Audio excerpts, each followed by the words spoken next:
homem não teve acesso à verdadeira idade e origem do mundo.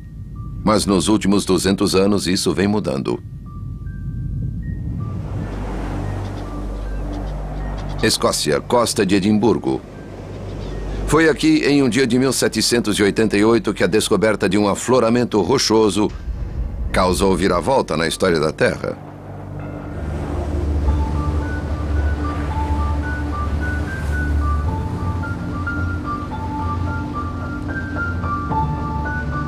O geólogo Geoffrey Bolton foi visitar Siccar Point, onde essa descoberta foi feita por um agricultor letrado, de nome James Hutton.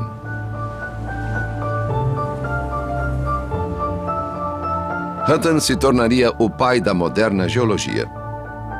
Hutton era um homem entusiasmado na busca da verdade.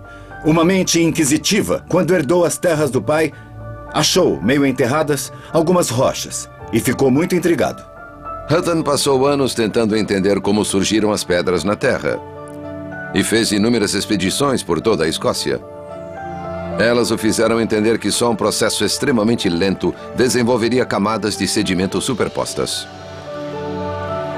Ele andou a cavalo quilômetros e quilômetros, indo aonde pensava que encontraria curiosidades geológicas, mesmo sofrendo em cima de uma cela dura.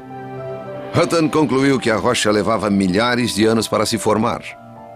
Mas não tinha provas, e suas ideias colidiam com a versão autorizada da história da Terra, fornecida pela Igreja. Durante gerações, a Igreja Cristã foi a única autoridade sobre a história da criação, com base no livro da Gênese. Usando a genealogia bíblica, as autoridades religiosas diziam que sabiam a idade exata da própria Terra. O arcebispo Ussher, no século XVII, calculou que a Terra tinha 6.000 anos de idade e ainda acrescentou que ela foi criada em 14 de outubro durante a tarde. Hutton tinha a convicção de que a Terra era muito mais velha. Quando suas explorações o conduziram até Siccar Point em 1788, ele encontrou finalmente a prova que buscava na estranha formação das rochas.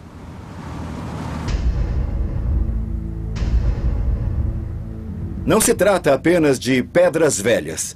São rochas muito especiais. E elas são especiais por causa da história que Hutton contava sobre elas. Aqui, algumas formações rochosas estão perpendiculares ao solo. Ele sabia que estas pedras jaziam horizontais no leito do mar. Devem ter sido enterradas a grande profundidade para recristalizar. Depois, os movimentos fizeram com que ficassem de pé. Elas foram partidas e depois, finalmente, foram empurradas para a tona. Ele entendeu que isso não levaria centenas de anos, nem milhares de anos, mas muitos milhões de anos. A descoberta de Hutton foi uma viravolta. Desse dia em diante, era a rocha e não as escrituras que seriam um guia fidedigno ao passado distante. Nos 2 séculos seguintes, o estudo das rochas no mundo todo levaria a estonteante revelação de que este planeta verde e azul fez uma jornada impressionante. Uma jornada que começou em um mundo de fogo.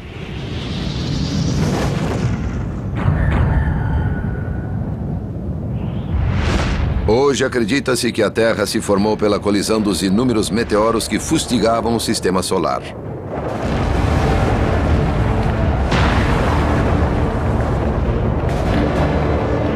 Nessa era, a superfície era um oceano de rocha fundida com quilômetros de profundidade. A temperatura passava dos 4.000 graus Celsius, semelhante à superfície do Sol.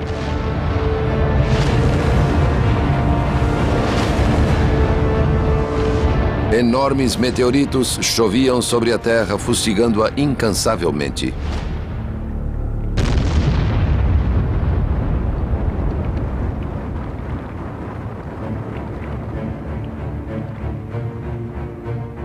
O homem que propôs em primeiro lugar essa origem de inferno foi o cientista inglês Lord Kelvin. Conhecedor da termodinâmica, Kelvin acreditava que a Terra continuava a esfriar lentamente. O fogo do interior do planeta, visível em erupções vulcânicas, sugeriu-lhe que um dia a Terra fora toda de lava. Kelvin usou a termodinâmica para calcular a nova idade da Terra. Imaginou que o planeta derretido precisaria de cerca de 20 milhões de anos para esfriar até a temperatura atual. Ele tinha razão sobre a Terra estar derretida, mas não sobre sua idade. O número que deu foi colossalmente subestimado. Tal como todos os cientistas do século XIX, Kelvin não conhecia uma fonte de calor existente no centro da Terra que evitava que o planeta esfriasse como ele imaginava. Radioatividade. Na Terra de então, partículas radioativas de urânio, tório e potássio existiam em grande abundância. O calor produzido na decomposição dessas partículas mantinha a Terra extremamente quente e por um tempo imensamente longo.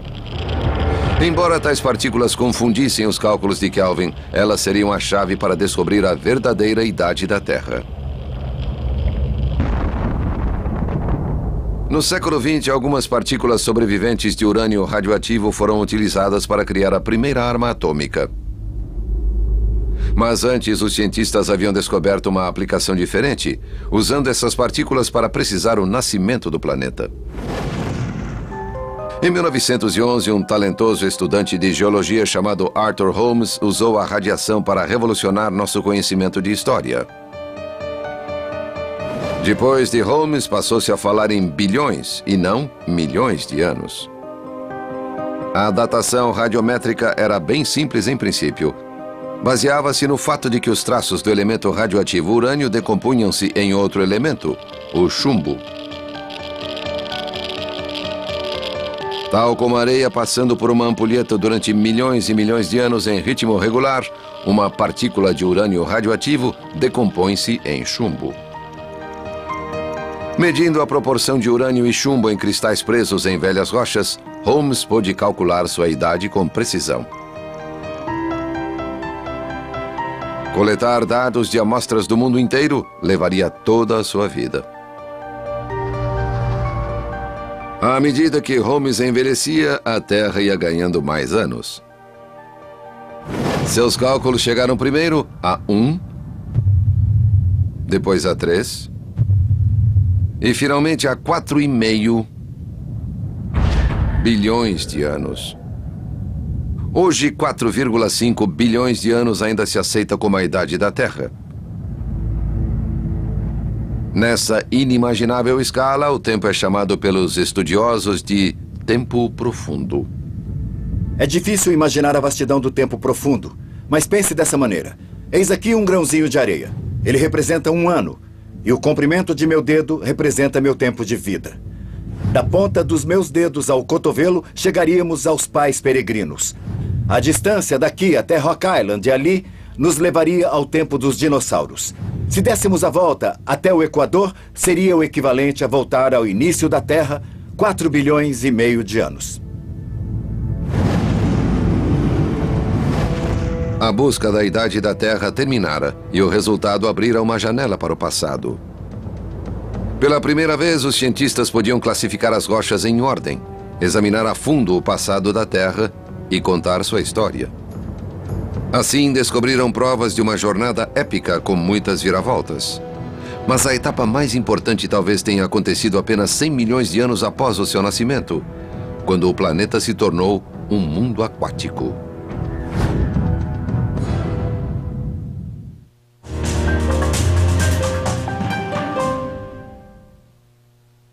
Abe Stretch é uma solução completa que reúne tonificação muscular e atividade aeróbica de uma maneira compacta e eficiente. E com resultados que você pode ver e sentir. Perca peso e entre em forma queimando calorias com a bicicleta aeróbica do Abe Stretch. Quer coxas firmes e modeladas? O Abe Stretch é também uma cadeira flexora extensora muito eficaz. Mude agora seu jeito de fazer abdominais. Abe Stretch tem apoio para os pés, costas, coluna e braços. você faz um abdominal perfeito e com o corpo inteiramente apoiado na confortável poltrona suspensa. São 4 níveis de atividade: iniciante, intermediário, avançado e profissional. E tem mais de 100 variações de exercícios para trabalhar os oblíquos, reto abdominal e inferiores. Graças ao exclusivo movimento biomecânico pantográfico, Abe Stretch atinge um ângulo de 200 graus, garantindo máxima extensão e máxima contração muscular. Você sente os resultados mais rapidamente e aproveita ao máximo cada exercício. Abe Stretch é uma solução completa para você queimar calorias, perder peso, melhorar seu condicionamento e tonificar seus músculos. Entre em forma agora com o Abe Stretch. Você sente os resultados na primeira semana. Abe Stretch é gostoso e divertido de usar. Ligue agora e peça o seu. Se pedir agora, você ganha este DVD com dicas para aproveitar melhor seu Abe Stretch. Ganhe também este adipômetro para acompanhar os resultados que você vai ter com o Abe Stretch. Pergunte como ter o Slim Control, um modelador corporal que melhora a sua postura. Ligue ou acesse polishop.com.br e peça seu Abe Stretch.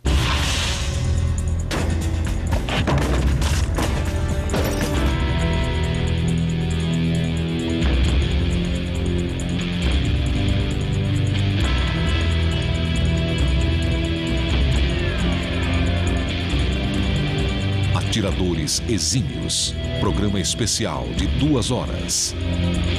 Inédito. Na próxima segunda, às 21 horas. Somente por The History Channel. Alex, you on this one? Alex? Alex? Hey, Alex. Hello? Hello? He's coming out to help start moving a rig move and...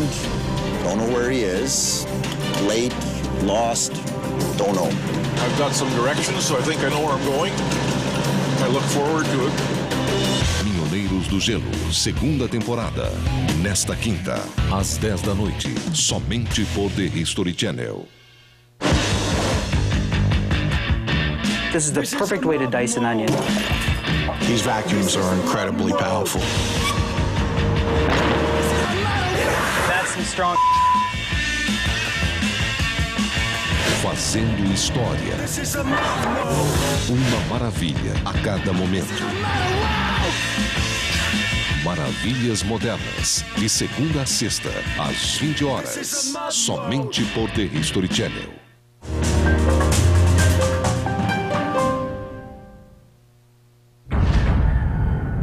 $4,5 bilhões de anos atrás, a Terra se formara pela colisão de milhares de meteoros no emergente sistema solar. A temperatura era tão alta que a superfície da Terra era um oceano de lava. Mas mesmo nesse tempo, a Terra tinha começado a esfriar. A radioatividade que tanto calor fornecia declinava lentamente, abrindo caminho para a primeira mudança radical do planeta. Sua transformação em um mundo aquático.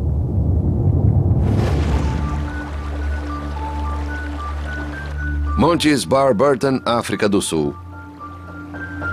Essa remota região abriga algumas das mais antigas rochas da Terra.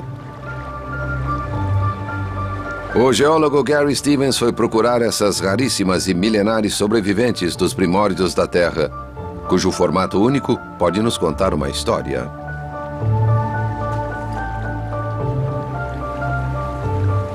Esta área da geologia sul-africana, na zona leste de Apolomonga, é essencial para entendermos o processo inicial da Terra.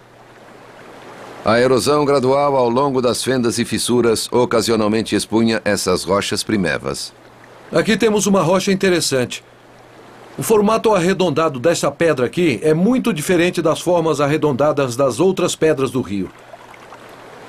Ela é uma das lavas em almofada de 3,5 bilhões de anos.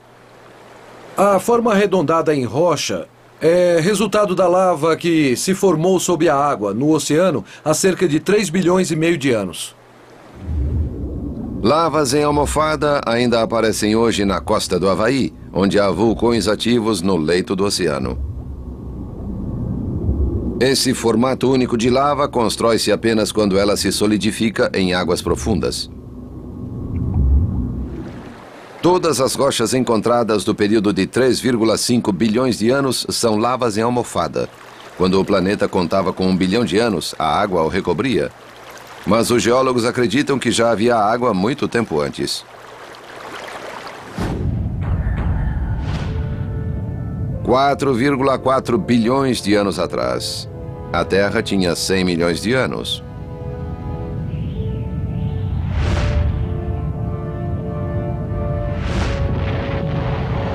Os meteoros ainda choviam no planeta, mas o esfriamento gradual do centro permitira que boa parte da superfície se solidificasse em uma crosta escura de rocha vulcânica.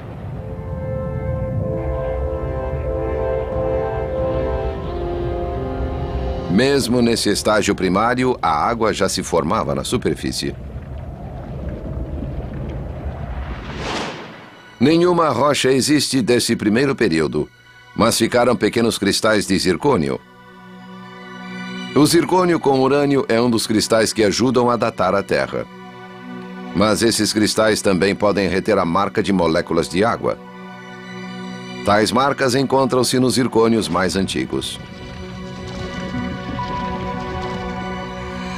Mas a origem da água no planeta permanece um mistério.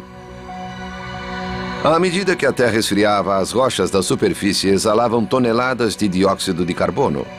Muito vapor de água se formava nesse processo. Mas alguns acreditam que não seria suficiente para cobrir a Terra. As rochas, o material que se acumulou para formar a Terra seria muito seco, bastante próximo do Sol. Temos esse problema, que é entender onde o mundo conseguiu tanta água. O perito Dan Durda sustenta a teoria de que a fonte principal de água é de origem extraterrestre. A ideia hoje é que os oceanos chegaram de cima. Foram trazidos por asteroides e cometas cheios de água e gelo que açoitaram a Terra no processo de sedimentação. Tenho aqui um pedaço de meteorito. É exatamente deste material que a Terra se formou. Este pequeno meteorito contém cerca de 5% de água. E é essa água, em objetos como este, que caiu na Terra para formar os oceanos. Nisso, os cientistas estão divididos. Mas viesse de onde viesse, a água chegou para mudar drasticamente nosso planeta. À medida que evaporava da superfície, enormes quantidades de vapor se elevaram para se unir ao dióxido de carbono na atmosfera primitiva, formando mantos espessos de nuvem.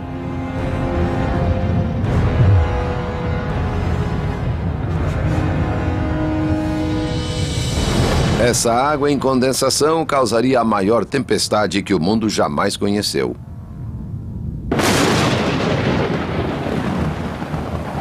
Raios coruscavam, trovões ribombavam. A chuva desabou sobre a superfície rochosa e continuou caindo. Choveria por milhões, milhões e milhões de anos.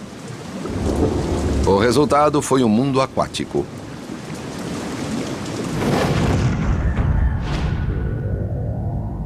Quatro bilhões de anos no passado. A Terra agora tinha meio bilhão de anos.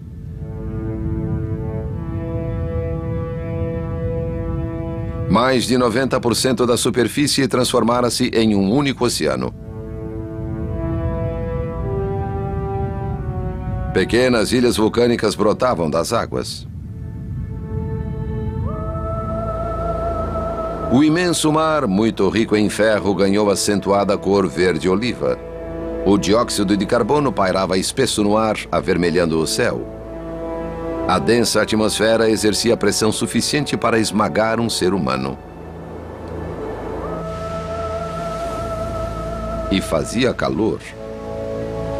A temperatura excedia os 90 graus Celsius. Esse mundo aquático, tóxico e hostil, assim ficaria por mais meio bilhão de anos. Mas grandes transformações estavam a caminho. A contínua atividade vulcânica provocaria o surgimento dos continentes, quando criasse um tipo de rocha totalmente diferente. E nosso planeta se tornaria de granito.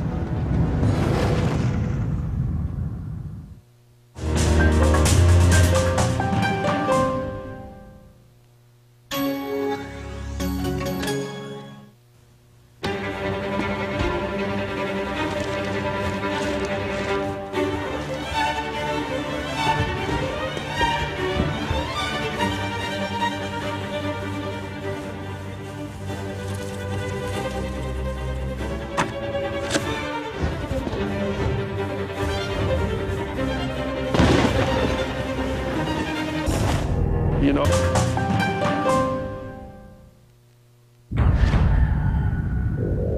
Estamos no passado há 3,4 bilhões de anos. A Terra tinha pouco mais de 1 bilhão de anos.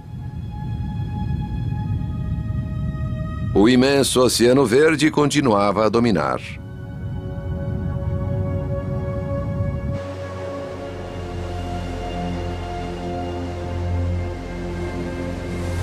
As ilhas que pontilhavam a superfície não sobreviviam à fúria das águas por muito tempo.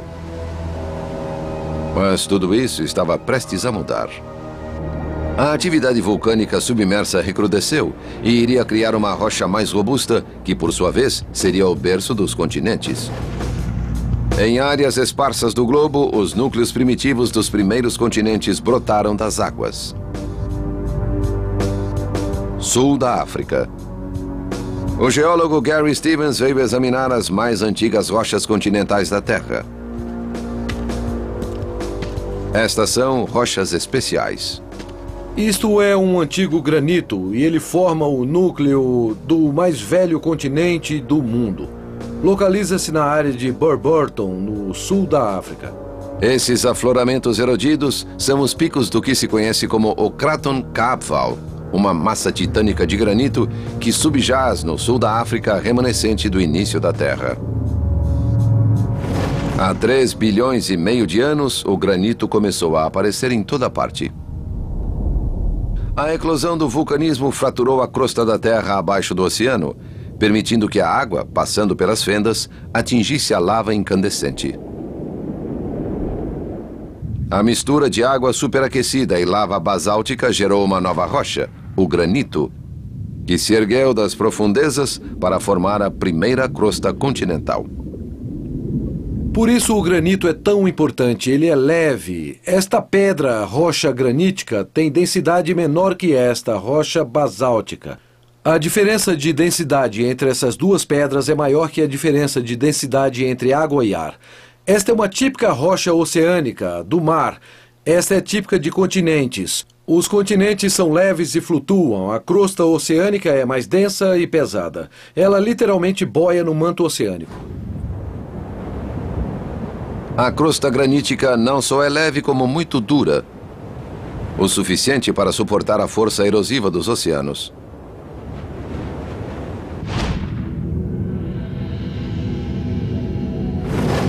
Nos 2 bilhões de anos seguintes, devagar e regularmente, os protocontinentes graníticos foram crescendo. Em diferentes pontos do globo apareceram crostas de granito, que um dia seriam o ponto base das massas de terra. O domínio do oceano terminara. O continente havia chegado. A lenta expansão dos protocontinentes de granito não transformaria apenas a aparência do planeta. As praias rasas trouxeram vida sob a luz do sol e ocasionaram a produção de oxigênio. Desde a chegada do primeiro oceano, acredita-se que vidas unicelulares e primitivas já tinham surgido entre as ondas, vivendo do calor produzido pelas fissuras vulcânicas submersas. Mas agora elas começaram a evoluir e a se espalhar para cima. Na costa continental surgiu então um organismo que transformaria o planeta: o estromatólito.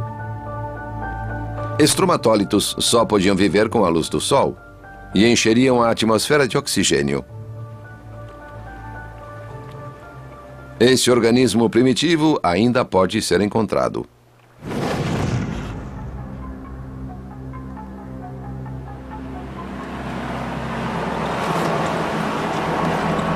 Oeste da Austrália. Martin von Kranendonk afastou-se quase 200 quilômetros da cidade mais próxima a fim de examinar uma praia distante.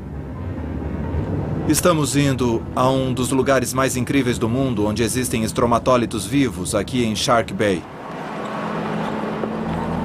Na estreita faixa de areia de Shark Bay, uma colônia de estromatólitos pontilha as águas rasas.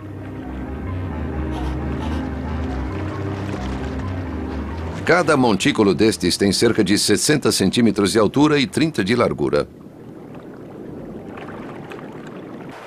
Só na década de 50, a importância de Shark Bay foi avaliada.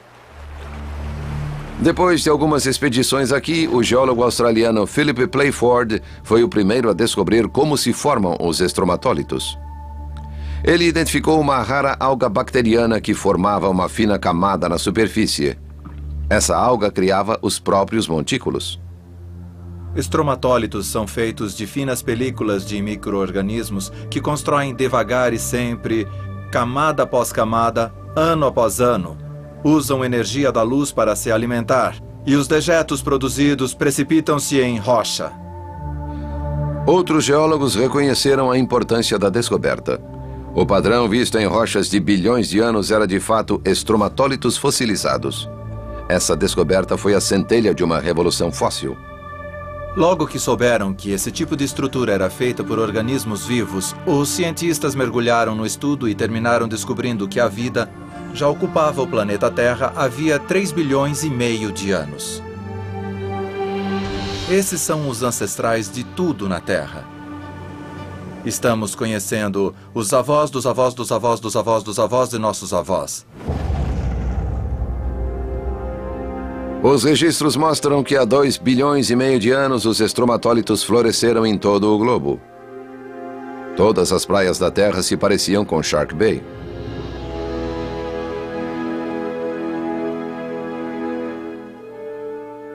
À medida que os estromatólitos povoavam as praias, enchiam a atmosfera de oxigênio.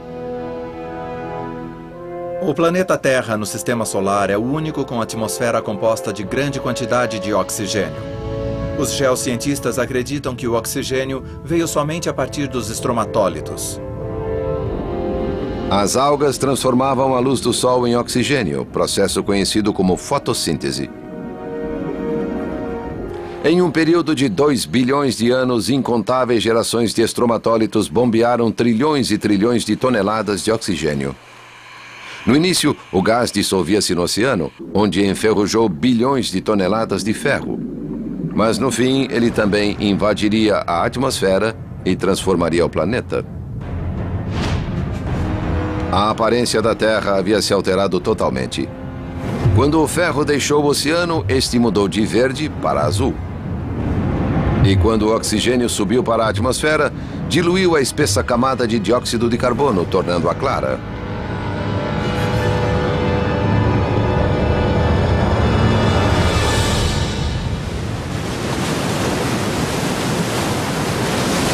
Após quase 2 bilhões de anos de oxigenação, nasceu o planeta azul.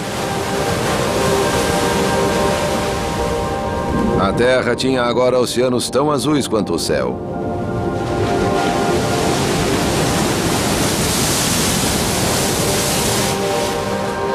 Relíquias desse período de transformação sobrevivem até hoje em grossas camadas de sedimento rico em ferro depositado no leito dos velhos oceanos.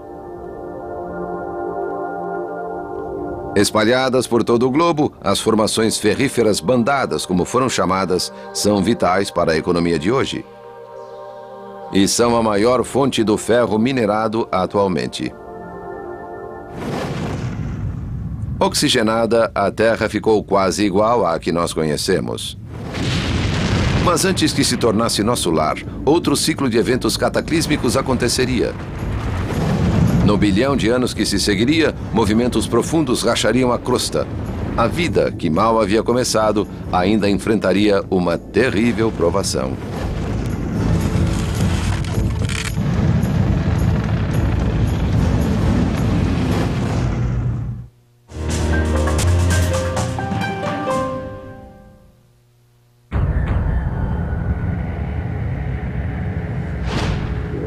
Um bilhão e meio de anos atrás, o planeta Terra tinha quase 3 bilhões de anos. Pela primeira vez em sua história, ele começava a se parecer com o planeta que nós conhecemos. O recém-chegado oxigênio tornara azuis os oceanos. E os continentes tinham crescido, cobrindo quase 1/4 da superfície. Mas a expansão não terminara. Abaixo deles, nos oceanos, havia muita agitação na tentativa de acomodar as crostas. Imperceptivelmente, os continentes se deslocavam.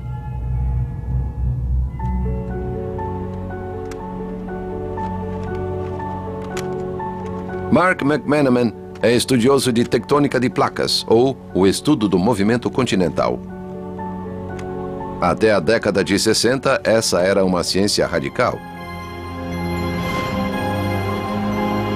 No século XIX, no início do XX, o consenso geral era que os continentes eram fixos. Toda a geologia era local e os continentes ficavam em seus lugares. Mas tal visão gerou problemas. Um dos grandes mistérios era a posição geográfica de certos fósseis. Trilobitas são como este à esquerda, do gênero Paradoxides. Os Paradoxides eram verdadeiros paradoxos, criaturas de água doce de curiosa distribuição. Esse trilobita existe na parte leste da América e também na Inglaterra, do outro lado do Oceano Atlântico. O primeiro Paradoxide de água doce não poderia atravessar um vasto oceano de sal. E não eram os únicos fósseis de estranha distribuição continental. Os geólogos lutavam para explicar. Em 1912, uma teoria radical surgiu na Groenlândia e lançou as bases da tectônica de placas, sacudindo a ciência até as fundações. A teoria foi exposta por um cientista alemão, Alfred Wegener, um homem que passara parte da vida gerenciando pesquisas atmosféricas na gelada Groenlândia. Mas Wegener sempre foi fascinado pelo paradoxo dos fósseis.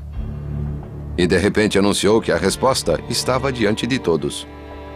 Desde que surgiram mapas mais precisos, crianças e estudantes já diziam que o formato da costa leste da América do Sul e da costa oeste da África se encaixavam. Isso nunca foi levado a sério pelos mestres, que diziam que era só uma coincidência. Quanta criança não se sentiu desapontada ouvindo que estava errada? Wegener propôs que os continentes estiveram de fato unidos, tendo posteriormente se separado. Suas observações na Groenlândia tinham-no convencido de que a deriva continental existia. A inspiração dele foi meteorológica. Talvez tenha visto banquisas desmoronando e fez o que chamamos de analogia científica com as rochas sólidas do planeta. Poucos geólogos, porém, aceitaram a teoria de um simples meteorologista. Houve total rejeição ao que Wegener postulava. Imaginem um continente gigantesco navegar pelos oceanos e atravessar sozinho metade do globo.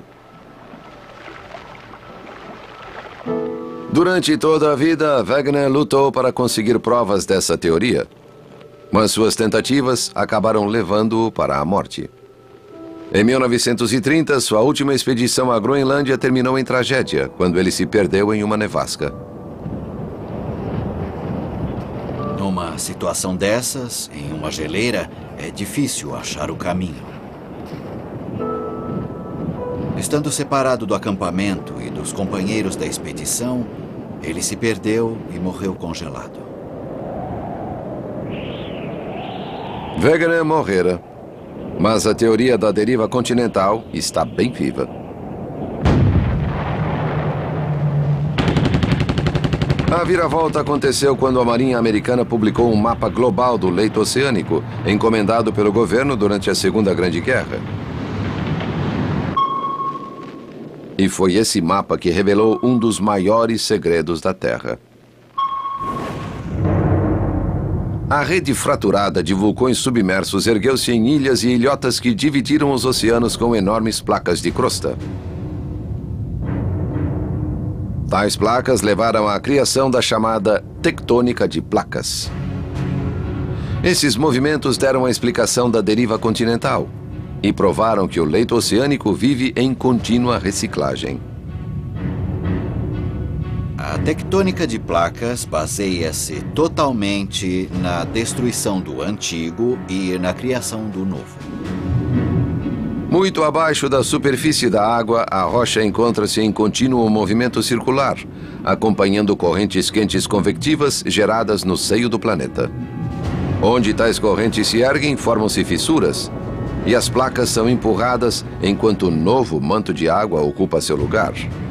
Quando as correntes voltam para baixo, arrastam consigo parte das águas que entram em revolução. À medida que o manto oceânico se move, os continentes o acompanham. O manto oceânico arrasta o continente consigo. O processo lembra um elevador ou uma esteira rolante. Esse processo de criação é visível hoje em uma ilha rochosa no meio do Atlântico. Islândia. Ela está em uma cordilheira submersa no Atlântico, montanhas vulcânicas de 16 mil quilômetros.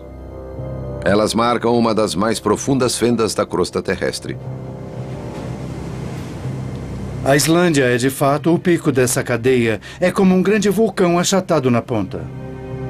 O sismólogo Paul Einarsson é perito em vulcanismo nessa ilha remota. Um vulcanismo que está ajudando o Atlântico a se expandir.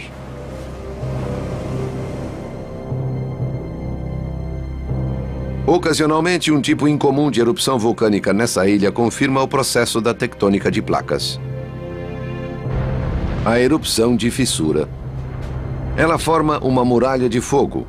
Pode atingir 40 quilômetros de extensão e expelir lava a dezenas de metros de altura. As pessoas têm medo, sim. Respeitam os vulcões.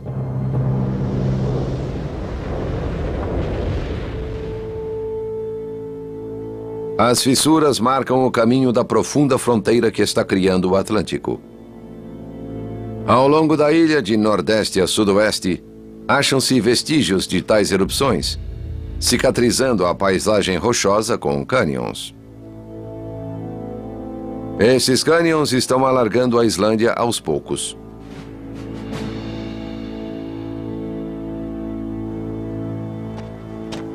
Em sua base, nova crosta vai sendo criada, empurrando a Europa para mais longe da América. Bom, nós estamos em uma fissura, como chamamos, entre duas placas continentais ou placas da crosta. À minha esquerda está a placa norte-americana e do outro lado temos a Europa. Esta fissura cortou um fluxo de lava que jorrou aqui há 8.000 anos. É o tanto que as placas se moveram em 8 milênios. O índice de deriva continental é de 2,5 cm por ano. A mesma velocidade em que crescem nossas unhas.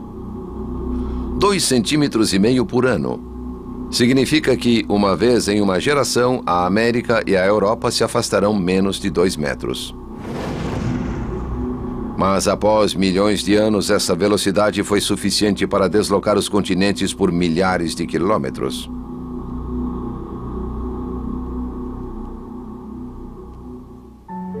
Com a tectônica de placas servindo-lhe de guia, o geólogo Mark McManaman reconstruiu a épica história do movimento continental. De amostras obtidas das bordas continentais, ele estudou fósseis e microfósseis, combinando com vários tipos de rocha antiga para saber onde os continentes se encontravam. É uma tarefa capciosa, meio maluca. Você junta as peças e precisa estudar qualquer pista possível, qualquer marca diferente, até conseguir juntar uma margem continental a outra. Mas os geólogos estão convencidos de que podem rastrear o movimento dos continentes até 1 bilhão de anos atrás, quando houve uma colisão de massas continentais. À medida que os oceanos entre continentes foram sendo engolidos, as grandes massas de terra juntaram-se no que se chamou de supercontinente, Rodinia.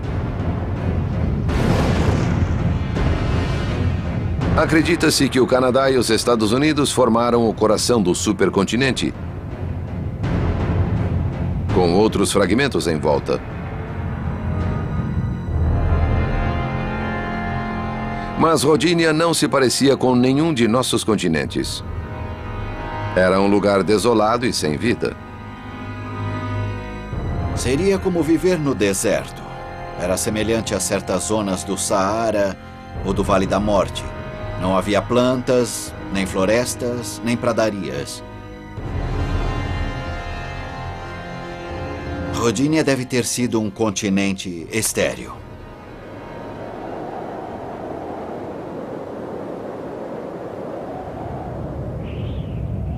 Rodinia pode ter sido estéril, mas produziu forte efeito na vida marinha emergente. Nas águas oxigenadas, formas primitivas de vida floresciam ao lado dos estromatólitos. Mas o continente causaria um choque nessa vida. Rodinia estava prestes a ser o que hoje chamamos de mundo de neve, o pior frio que o mundo conheceria. Há cerca de 700 milhões de anos, a posição de Rodinia bloqueava as correntes que transportavam água quente do Equador para os polos. Sem esse calor, as regiões polares congelaram. O gelo resultante refletia para longe os raios de sol e, num catastrófico efeito de bola de neve, a temperatura caiu ainda mais. E o gelo avançou para invadir a Terra.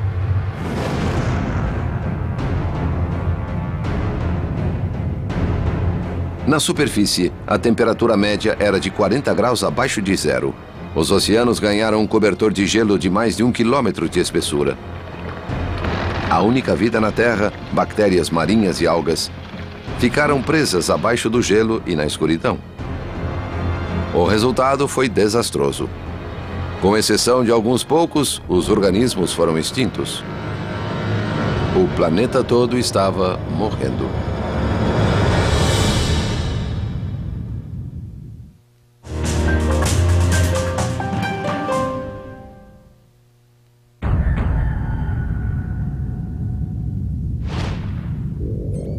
$650 milhões de anos atrás.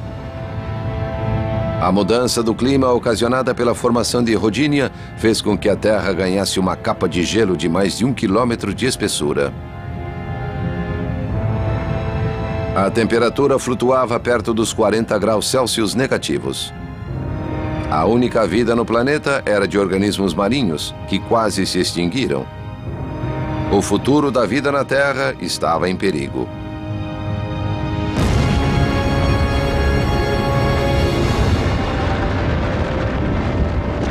Mas sob a capa de gelo, o supercontinente se agitava. Violentas erupções vulcânicas começaram a dividir Rodinia.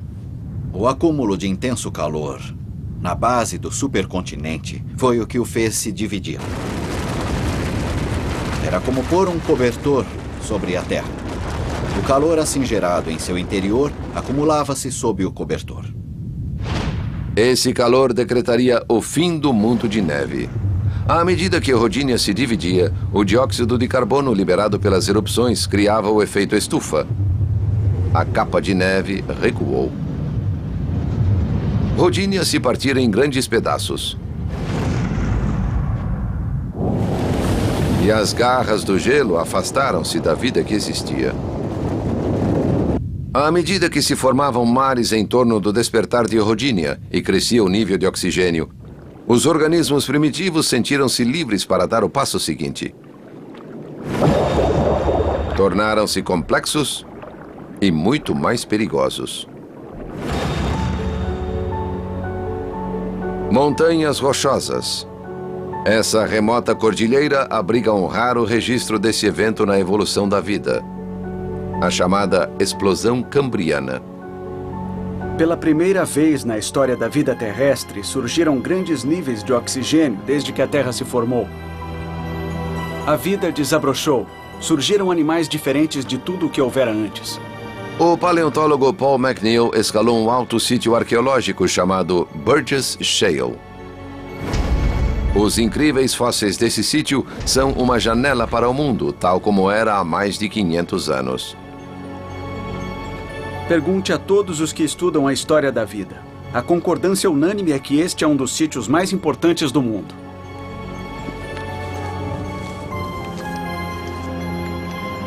O homem que descobriu Burgess Shale foi um americano, Charles Walcott, o presidente do Instituto Smithsonian.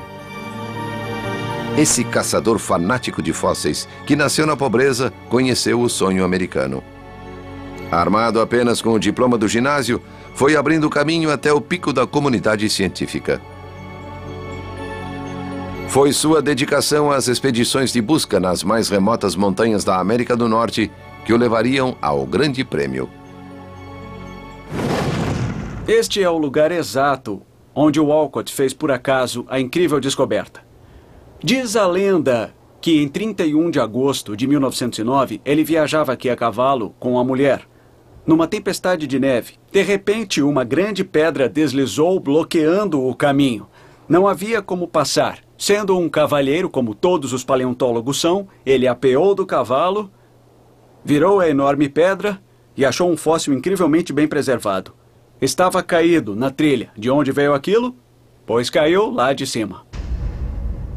O pedaço de rocha soltara-se de uma borda do penhasco não muito grande. Essa pequena área tornou-se o famosíssimo Burgess Shale.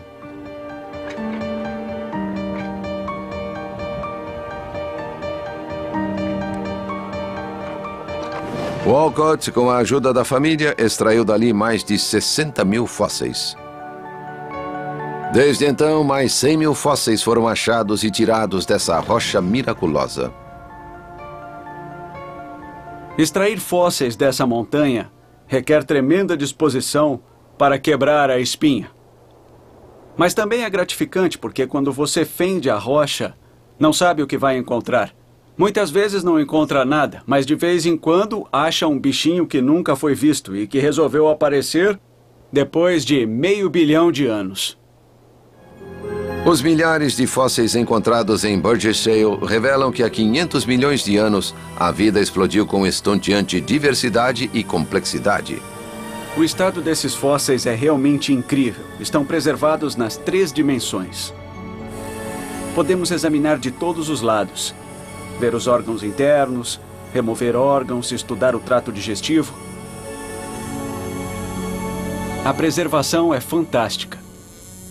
Veja, está se soltando. E aí está uma peça. Temos aqui um Anomalocaris. Eles tinham 1 metro de comprimento. Por isso eram os T-Rex cambrianos.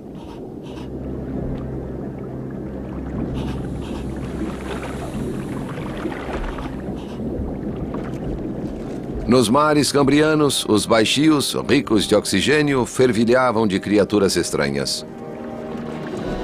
E elas se alimentavam não apenas de plantas, mas de outros animais.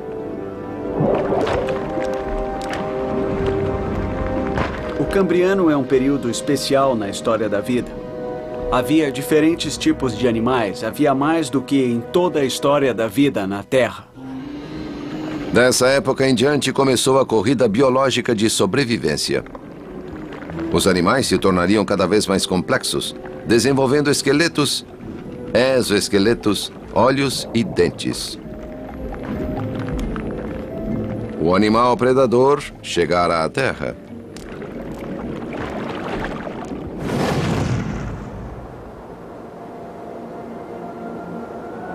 O alto nível de oxigênio que dera início à explosão de vida no mar também causou a modificação final na atmosfera. Nos 100 milhões de anos seguintes, o oxigênio atingiu o mesmo nível de hoje. Um nível denso o bastante para permitir que uma camada de ozônio se formasse acima da atmosfera. Essa camada liberou a vida para fora dos oceanos. Antes, a poderosa luz ultravioleta simplesmente destruía qualquer organismo não protegido pela água. Agora, a camada de ozônio agia como um escudo de UV.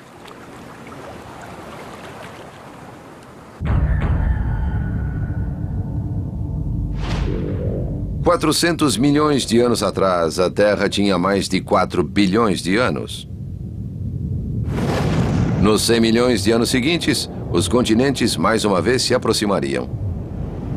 E dessa vez, graças ao escudo de ozônio, a vida pôde deixar os oceanos e conquistar a Terra. O planeta Terra tornara-se um mundo de pântanos tropicais.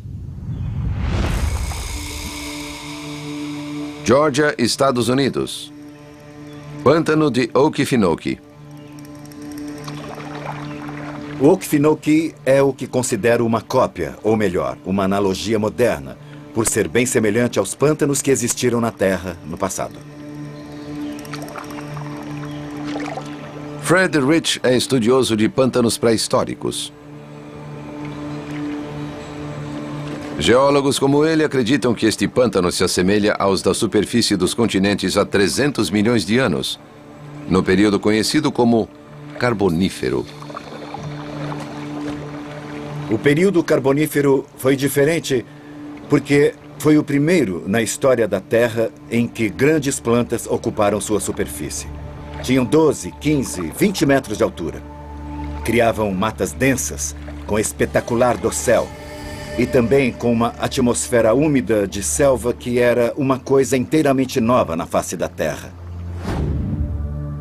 Esse grande Pantanal dominou a Terra por 60 milhões de anos.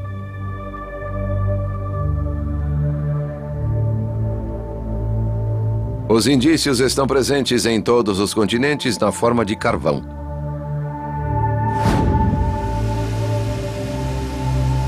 O carvão que usamos como combustível formou-se de matéria vegetal acumulada durante milhões de anos. Matéria que existiu na maioria há menos de 300 milhões de anos.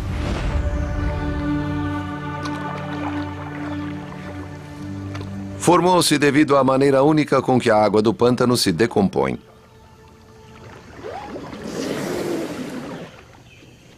Okefenokee vem da língua nativa norte-americana e significa país da terra que treme.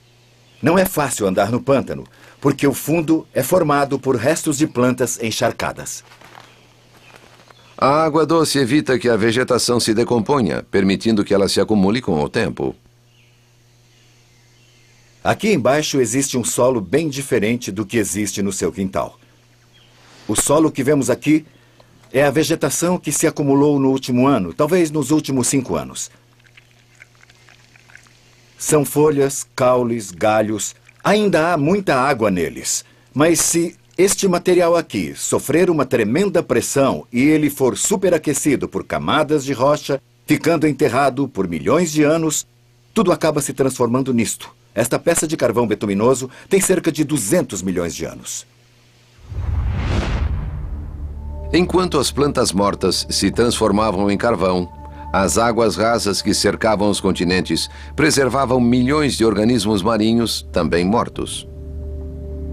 Isso seria nossos grandes combustíveis fósseis: petróleo e gás. Todo ano, o homem minera quase 5.000 megatons de carvão, 30 bilhões de barris de petróleo e 3.000 bilhões de metros cúbicos de gás. Esse fértil período da história deu-nos muito da energia que usamos hoje. Sem ela, a Revolução Industrial talvez não tivesse acontecido. Não só as plantas fincaram raízes na Terra há 300 milhões de anos. À medida que o tempo passava, surgiram enormes insetos.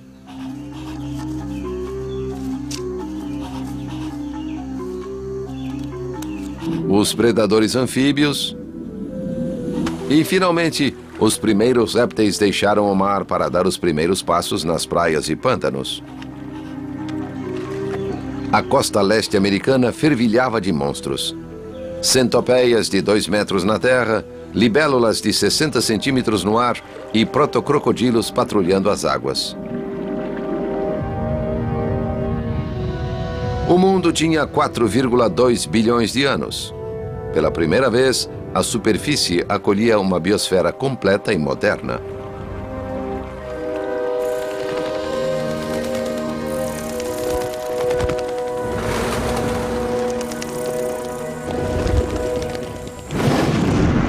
Mas essas novas formas de vida iriam conhecer o inferno na Terra. As forças da natureza testariam cruelmente a resistência das novas criaturas. Violentas erupções vulcânicas causariam a maior extinção em massa de toda a história do planeta.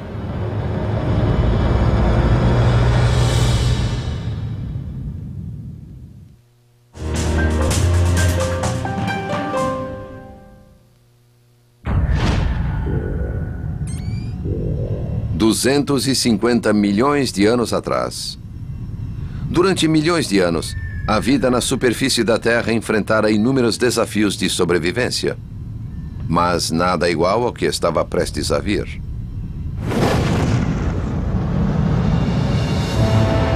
Na zona que hoje chamamos de Sibéria, a crosta terrestre tornou-se um lamaçal vulcânico. O motivo foi uma rara erupção de pluma no manto terrestre. Ninguém sabe por que ela ocorre, mas por vezes uma enorme massa de lava irrompe no seio da Terra para a superfície, derretendo e arrastando tudo o que encontra. Essas erupções continuaram por mais de 1 milhão de anos e liberaram milhões de quilômetros cúbicos de rocha fundida, o suficiente para soterrar a América moderna em uma camada de 300 metros de altura. Nuvens de gás venenoso espalharam-se e escureceram o globo todo.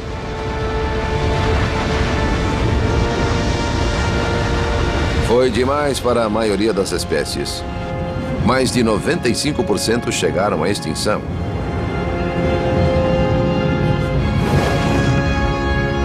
Foi o evento mais cataclísmico que o planeta conheceu.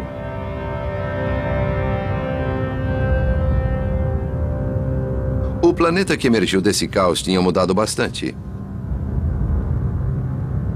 Um novo supercontinente, a Pangeia, tinha nascido. O clima alterou-se drasticamente. Nos 200 milhões de anos seguintes, o oxigênio e o dióxido de carbono atingiram novos picos. Sob tais condições, os animais que haviam sobrevivido à extinção evoluíram para as mais famosas criaturas da Terra: os dinossauros.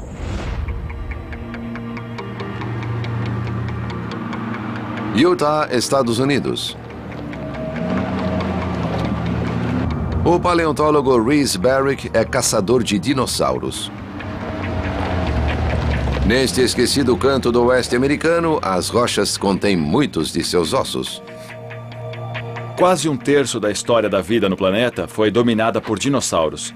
Isto é um planeta de dinossauros. Temos, do fundo deste penhasco, sedimentos de 150 milhões de anos. E no alto temos rochas de 125 milhões de anos.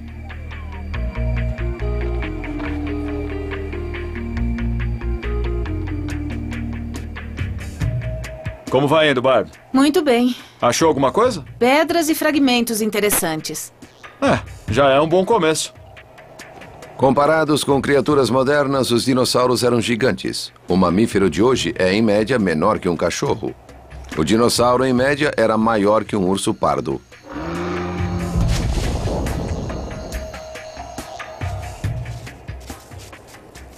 Marvin, puxa, excelente. Esta garra de tiranossauro é realmente espetacular. Esses animais chegavam a 300 quilos.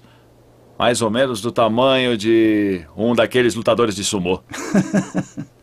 Absolutamente fantástica, porque está muito bem preservada. Que maravilha de garra. Brilhante, Marvin. Parabéns. O primeiro fóssil de dinossauro registrado foi descoberto pela jovem Mary Ann Mantell, na Inglaterra, em 1822. O marido, Gideon Mantell, ficou intrigado e tratou de determinar que tipo de criatura era aquela.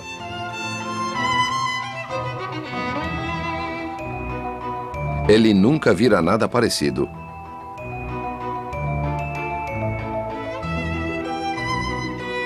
Após muita pesquisa, ele decidiu que era, na verdade, o dente de um enorme lagarto.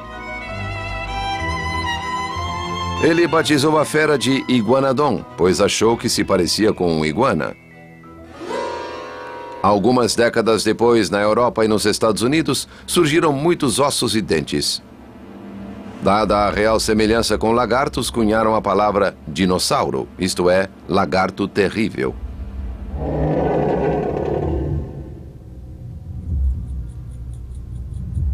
Mas muitos paleontólogos acreditam que uma das razões de os dinossauros serem tão grandes é que não tinham sangue frio como os lagartos de hoje. Tinham sangue quente. Isso lhes dava a vantagem dos lagartos de sangue frio e dos mamíferos de sangue quente. Os dinossauros eram ativos e sabiam achar comida o ano todo. E usavam grande quantidade dela para crescer em oposição aos que tinham sangue quente. Outra razão para seu tamanho pode ser o ambiente abafado e rico de oxigênio que dominou a era dos dinossauros. Um ambiente comandado pelo vulcanismo.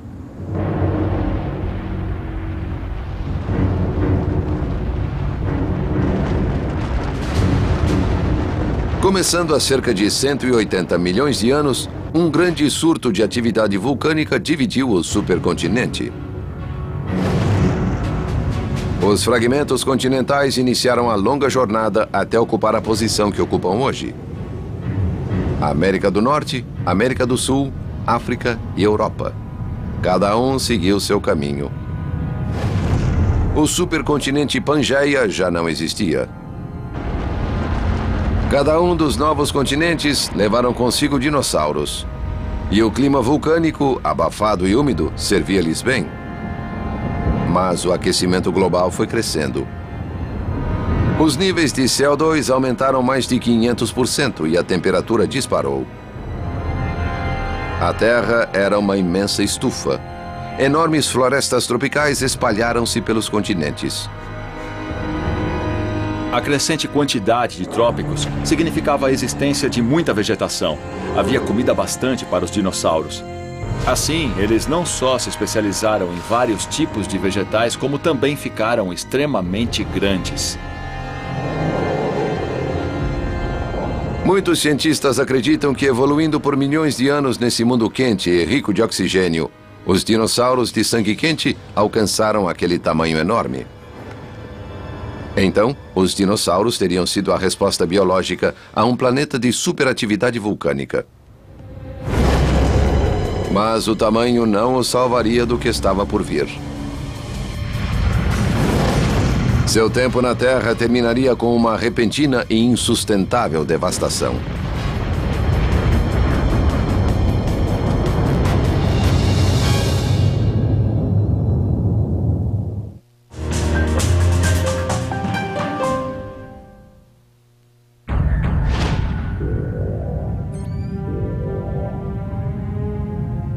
$100 milhões de anos atrás. Nosso planeta achava-se dominado por dinossauros.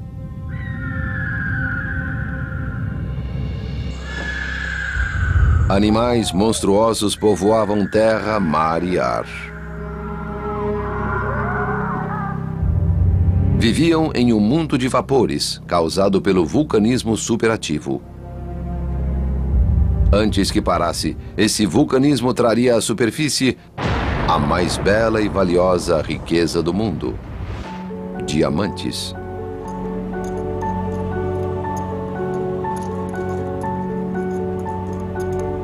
Kimberley, África do Sul. Jock Roby é geólogo-chefe da De Beers, a maior companhia de diamantes do mundo. O diamante é a forma que o carbono assume sob alta pressão. Este é um cristal típico de 8 lados chamado octaedro.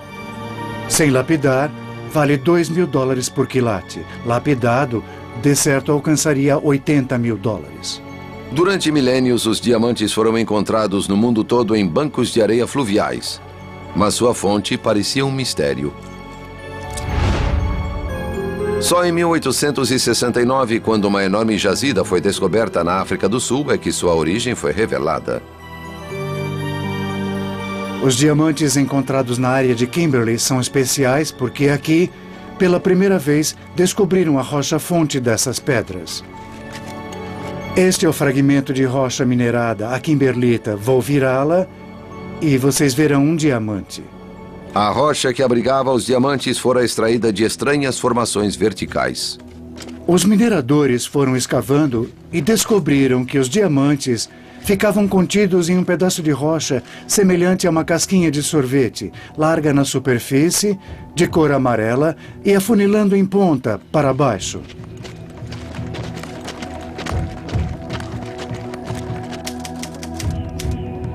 Henry Lewis, mineralogista americano, juntou as peças. percebeu que uma mina de diamantes seria, na verdade, a cratera de um antigo vulcão. Os mineiros estavam cavando na cratera através do magma solidificado.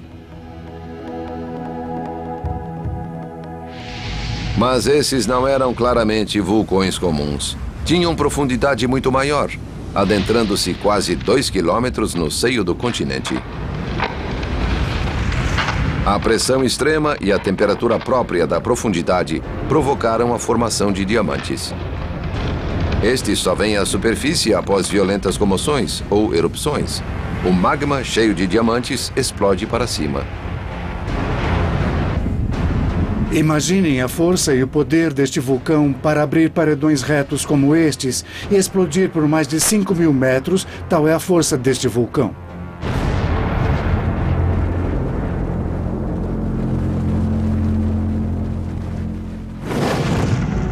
Quando o continente Pangeia se dividiu há mais de 100 milhões de anos, o enorme cataclismo provocou violentas erupções.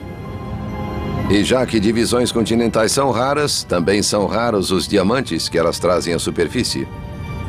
Os diamantes do mundo dos dinossauros sobreviveram até nossos dias. Os dinossauros, porém, não tiveram a mesma sorte. –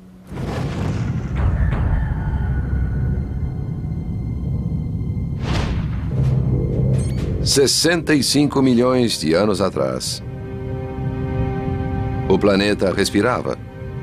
Os vegetais vicejavam na Terra. Os seres vivos prosperavam como nunca. Mas os reis, os dinossauros, estavam prestes a ser varridos da face da Terra. Ossos de dinossauros são achados continuamente em todas as camadas sedimentares, na faixa de 230 milhões de anos até 65 milhões de anos atrás, e simplesmente desaparecem. Não só dinossauros, mas mais de 70% das espécies que viviam desapareceram, a começar pelas plantas. Algo de terrível acontecera no ecossistema do planeta.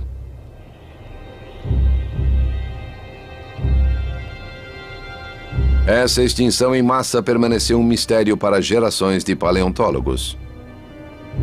Mas já deixou de ser mistério. Colorado, Estados Unidos. Dan Durda veio colher amostras de uma camada sedimentar de exatos 65 milhões de anos. Os cientistas acreditavam que a resposta estava nela.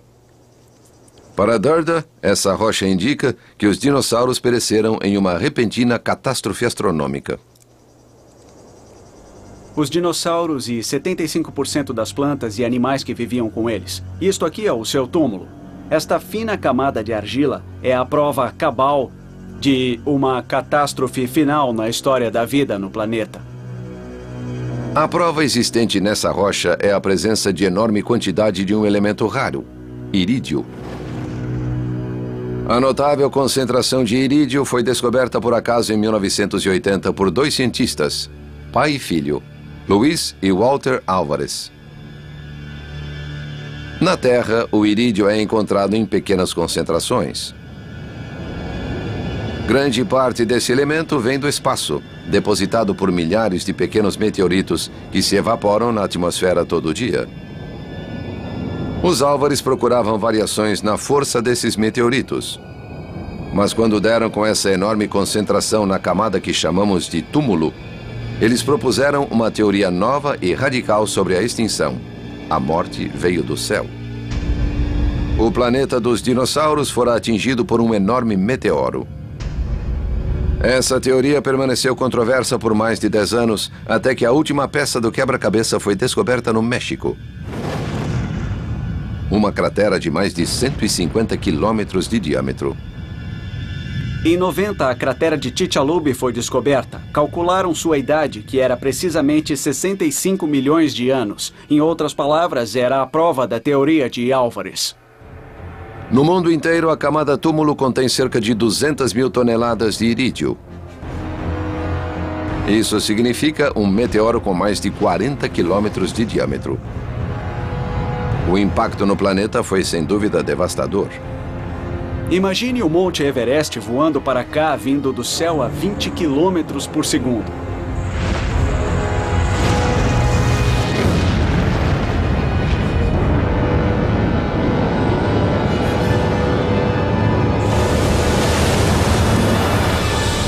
Milhares de quilômetros cúbicos da crosta terrestre foram pulverizados, removidos, atirados para cima da Terra e voltaram devagar como pó, assentando-se na superfície como uma camada fina de pó e escombros. Mas o meteoro não foi a única causa da destruição. Na Índia, há rios de lava solidificada, tão espessa que templos e casas foram nela escavados. Essa lava é o resultado de uma erupção maciça que ocorreu ao mesmo tempo em que o meteoro caiu. Embora não fosse tão extensa como as erupções da Sibéria, essa lava da Índia poderia soterrar a América numa camada de 200 metros.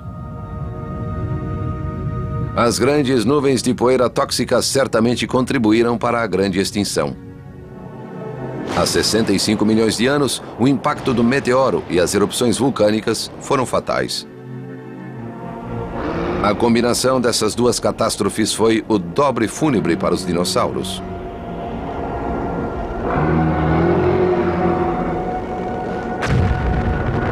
A nuvem de pó que pairou na atmosfera bloqueando o Sol deu fim à vida de quase tudo.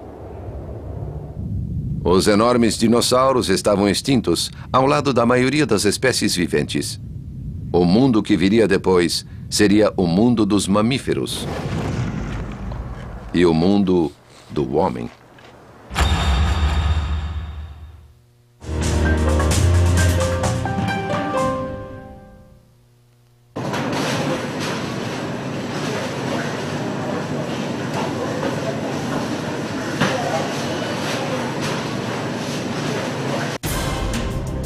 Alex, you on this one?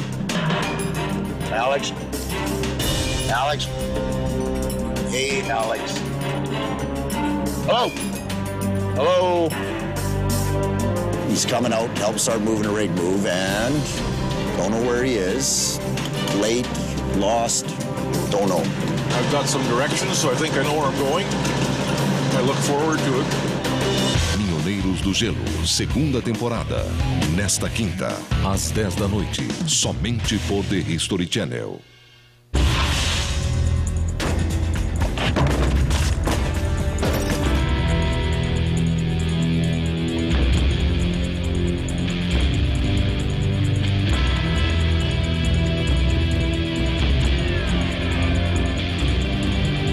Atiradores Exímios. Programa especial de 2 horas. Inédito. Na próxima segunda, às 21 horas. Somente por The History Channel. 50 milhões de anos atrás. A vida voltava lentamente após a cataclísmica extinção dos dinossauros. A Terra já tinha mais de 4,4 bilhões de anos. Mas só agora os primeiros mamíferos, nossos ancestrais, começaram a florescer. Muito antes do homem, os continentes continuaram a se deslocar, colidindo uns com os outros. Lentamente, a superfície começou a ficar familiar. A tectônica de placas e a erosão criaram as paisagens que conhecemos hoje.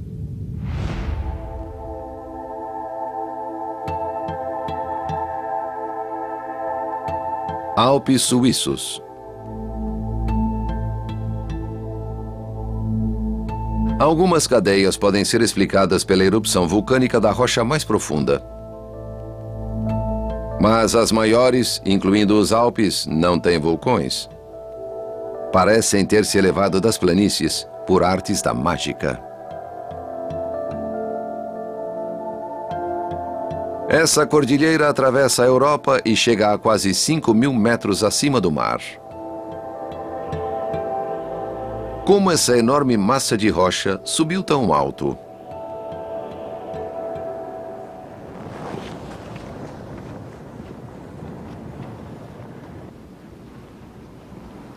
Adrian Pfiffner é perito na estrutura alpina. E sabe a resposta? A cena que vemos agora é o resultado da colisão de dois continentes, o continente africano e o europeu.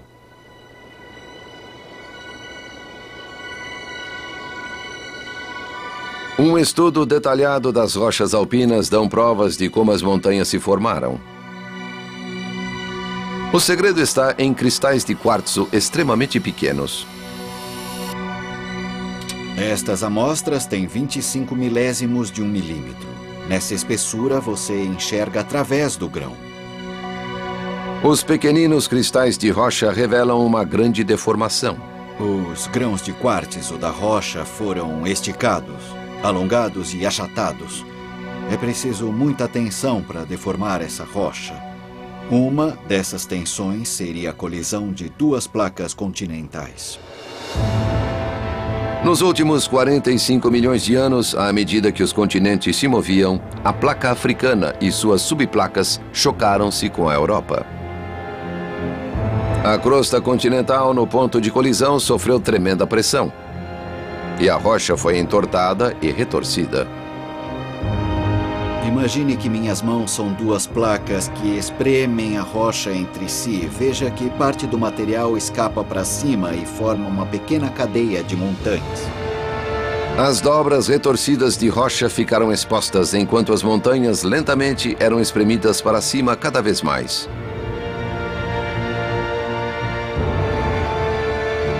Um famoso monte alpino mostra com clareza a colisão das placas africana e europeia.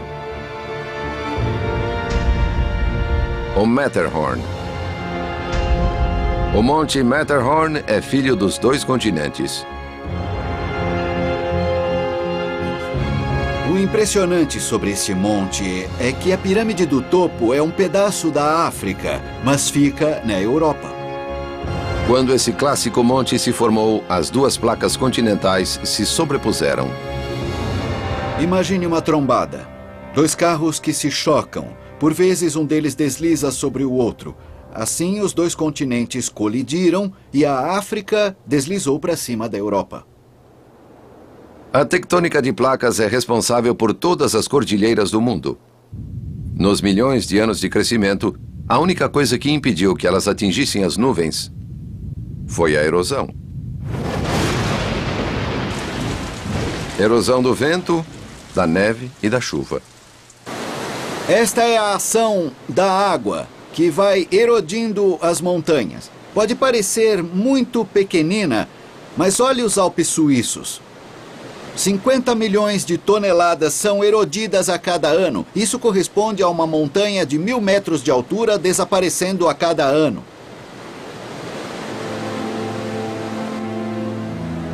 A altura das montanhas é determinada por essas forças opostas. Para cima e erosão, mudando-as por frações de centímetro para mais ou para menos a cada ano. Mas o movimento tectônico e a erosão pela água também criam o oposto da montanha. Dependendo das condições, a superfície pode ser recortada e, às vezes, espetacularmente.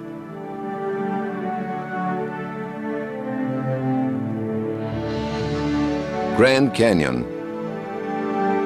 Quase 2 quilômetros de profundidade. 16 mil quilômetros de largura. 450 quilômetros de comprimento. E ainda está crescendo. Uma boa história de exploração é quando os europeus viram o Grand Canyon em 1541. Eles se aproximaram da borda, viram o rio lá embaixo e calcularam que ele tinha menos de 2 metros de largura. 2 exploradores desceram e voltaram, dizendo que o cânion era mais fundo do que parecia. Wayne Rainey é perito nesse fenômeno geológico. São todos consequência das forças titânicas da natureza. No curso dos últimos 6 milhões de anos, esse espetacular cânion foi esculpido pela ação do Rio Colorado, em combinação com a elevação do Planalto Colorado.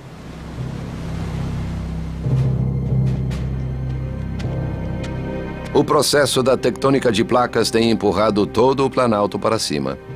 Ele agora está a 2.400 metros acima do mar. A elevação de certo ocorreu com a placa do Pacífico chocando-se com a norte-americana, enrugando a crosta. Pense num tapete esticado no chão e que você tenta empurrar. Quando a ponta do tapete chega à parede, aparece um calombo no tecido, exatamente como ocorreu na borda da América do Norte. O rio parece pequeno demais para erodir o cânion. Mas sua posição acima do mar faz que a força da gravidade lhe dê grande poder. Basta olhar para grandes rios como o Amazonas ou o Mississippi. Tem muito mais volume de água que o Colorado. E, no entanto, não abrem grandes cânions porque não se acham elevados. A elevação obriga a rocha a subir, enquanto o rio como que serra a rocha para baixo, criando essa paisagem que vemos hoje. A tectônica de placas, combinada com a erosão, esculpiram belas paisagens em nosso planeta. Em geral, os picos mais altos e irregulares, bem como os cânions mais profundos, são estruturas muito jovens, formadas nos últimos 50 milhões de anos. Mas o toque final foi dado por uma força da natureza ainda maior. Há 2 milhões de anos, no leste da África, os ancestrais do homem moderno davam os primeiros passos na Terra. Ao mesmo tempo, vindas do Polo Norte, enormes geleiras começaram a avançar. A Terra agora iria entrar na Era do Gelo.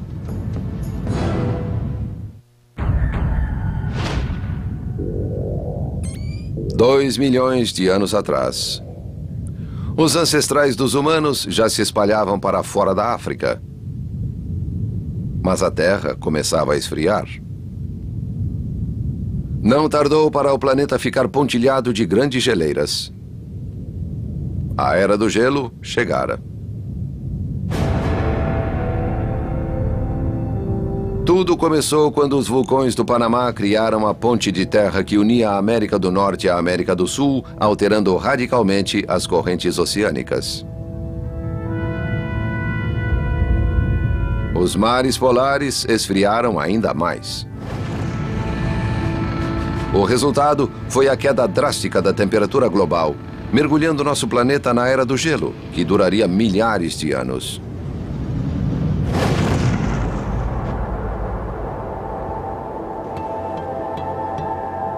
Islândia.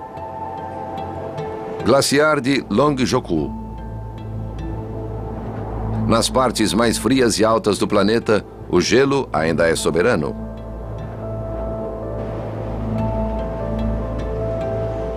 Poucos se aventuram nestas áreas hostis.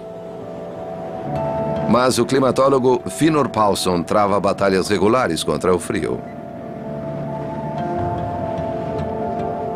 Quando trabalho no campo de gelo, as condições são bastante ruins. Fora faz 30 graus Celsius abaixo de zero. Gosto de trabalhar nessas condições.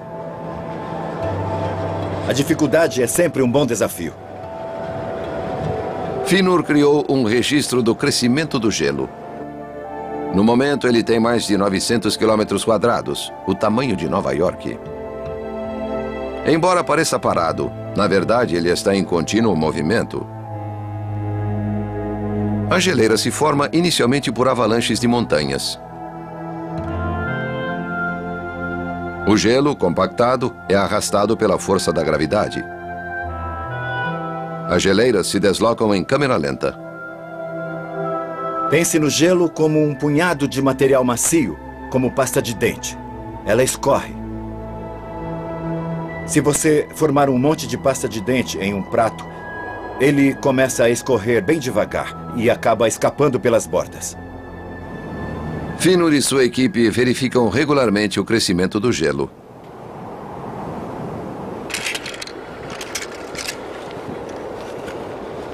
Aqui temos o sistema de satélite GPS. Podemos calcular a posição deste ponto com precisão de 2 centímetros. Assim, podemos calcular o deslocamento da geleira. A medição indica que esta geleira está avançando a mais de 30 metros por ano. Com as temperaturas de hoje, o avanço glacial é coibido pelo derretimento. Mas se a temperatura global caísse alguns graus por um período maior, as geleiras avançariam mais e a Terra conheceria outra era do gelo. A Era do Gelo foi descoberta pela primeira vez pelo geólogo suíço Louis Agassiz. Quando explorou os Alpes suíços em 1830, ele notou imensas pedras espalhadas pela região e torres estranhas de seixos encimadas por pedras grandes que pareciam montar guarda nos vales. Para explicar como aquilo chegou a tal posição, Agassiz imaginou que as pedras foram depositadas pelas antigas geleiras, que um dia tinham enchido os vales e coberto o hemisfério norte.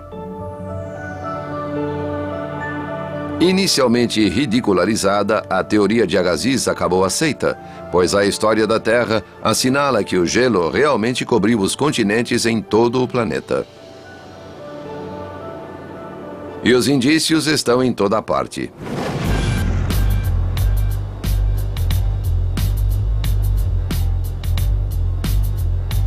Central Park, Nova York.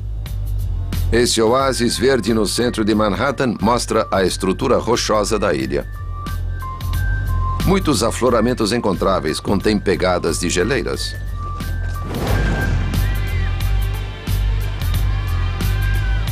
O climatólogo Jörg Schaffer procura vestígios desse mundo gelado.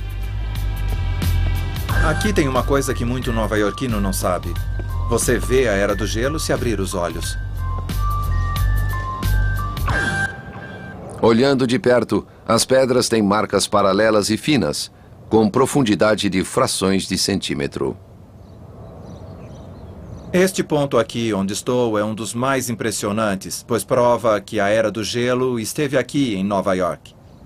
As ranhuras foram feitas por pequenas pedras, arrastadas pelo peso maciço da geleira.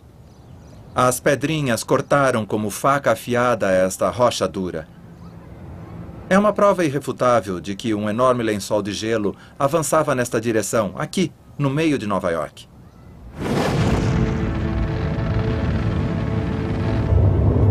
A geleira que invadiu Nova York era imensa. O gelo veio do Ártico e enterrou Manhattan sob uma capa branca. Para dar uma ideia da espessura do lençol de gelo nesta área, devia ter pelo menos 2 vezes a altura total do famoso Empire State Building. Nos últimos 2 milhões de anos, a temperatura foi subindo e a enorme capa de gelo foi recuando. Mas a cada passo, ele cinzelava, esmagava e moldava o que ficava para trás. Quando as últimas geleiras se retiraram há 10 mil anos, deixaram uma paisagem triste e árida, com características que vemos ainda hoje. Na América, Cape Cod e Long Island foram construídas sobre imensos penedos, ali deixados pelo manto gelado que se retirava. O enorme peso do gelo formou profundas depressões, que hoje são os Grandes Lagos. No clima que se seguiu ao degelo, os primeiros humanos começaram a reinar na Terra.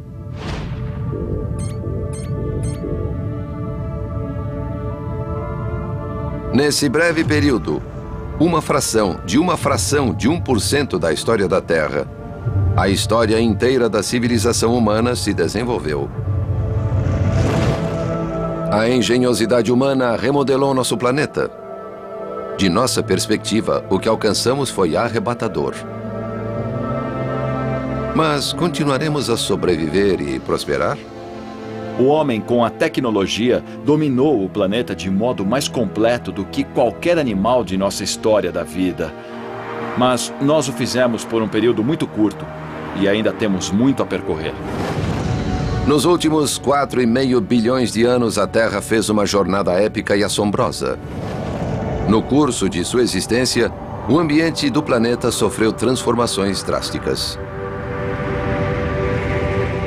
E desde a chegada da vida, Tais transformações determinaram os organismos que sobreviveriam e os que seriam exterminados. Se esse passado turbulento servir de modelo, a vida e o homem vão enfrentar outras duras batalhas, enquanto o planeta continuar em sua trilha de eternas mudanças.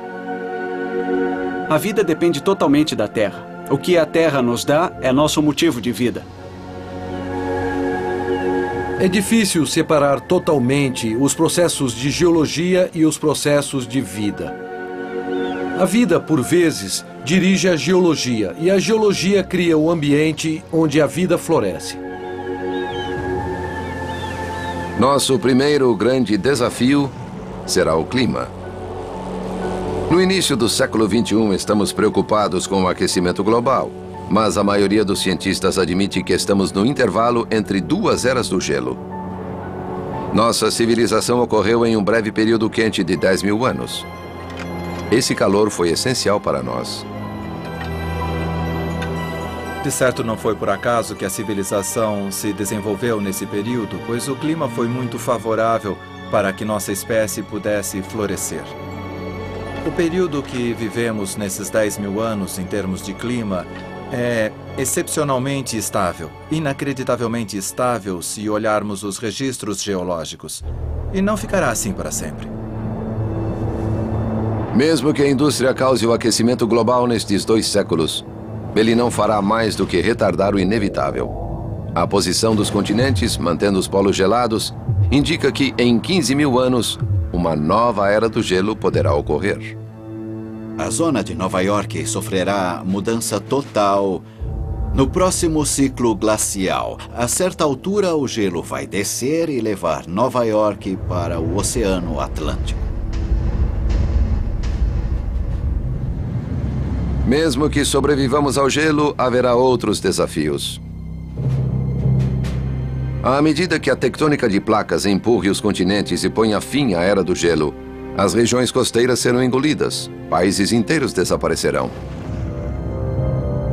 Daqui a 200 milhões de anos, um novo supercontinente, a Pangeia Última, deverá se formar.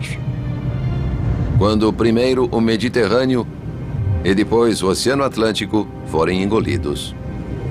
Haverá continentes colidindo com a costa leste americana. Nova York, a longo prazo, será destruída nessa colisão entre continentes. E ela será totalmente espremida para cima, como uma nova cordilheira. A Terra, mais uma vez, entrará em um redemoinho turbulento. O nível de oxigênio e as temperaturas podem oscilar, levando a novas extinções em massa. Mas mesmo o caos continental não será nada perto do que virá depois. Tudo ficará estático quando o motor da tectônica de placas finalmente parar. A condição de habitar este planeta está diretamente ligada com a tectônica de placas, que não é um ciclo infinito. Existe um fim. Está a bilhões de anos de hoje, mas sabemos que um dia o sistema vai se exaurir. O magma da Terra que vem dominando as atividades na superfície um dia não terá mais calor. A história do planeta Terra chegará ao fim. Sem o coração de fogo, a Terra terá o mesmo fim que teve o planeta Marte. A atmosfera e os oceanos entrarão em colapso e a superfície será um deserto seco e sem vida. O planeta estará morto. Mas esse é o quadro de um futuro incrivelmente distante. Pelo menos no próximo bilhão de anos, enquanto a Terra continua em sua jornada, muitas formas de vida continuarão. Mas a espécie humana que andou na Terra por mais de 2 milhões de anos, reinando soberana apenas nos últimos 10 mil, talvez esteja em perigo. À medida que o ambiente se transforma, a Terra pode ficar inadequada para o homem. Se isso acontecer no futuro, em vez de sermos forçados a aceitar a extinção como nossos predecessores, talvez usemos a tecnologia para buscar um novo lar. Outros planetas azuis e verdes onde recomeçaremos, deixando que o planeta Terra continue sua assombrosa jornada sem nós.